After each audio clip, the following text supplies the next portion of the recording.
How can you tell if it's muscle pain or nerve pain?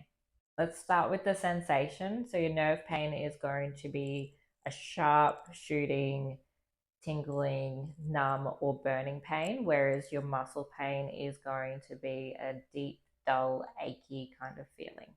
The second thing we're going to look at is the location. So, with your nerve pain, it's going to follow a nerve pathway. These pathways come either from your neck or your lower back and down your extremity. It might not go all the way, or it might just go a portion of it, but it is going to follow that same pathway, whereas your muscle pain is going to just be localized within the muscle. So, it's not going to cross many joints. Say, for example, your bicep here, your bicep pain will come from the shoulder down to the elbow, and that's it. If you are worried about having nerve pain, please don't freak out. There are different options for you in terms of treatment.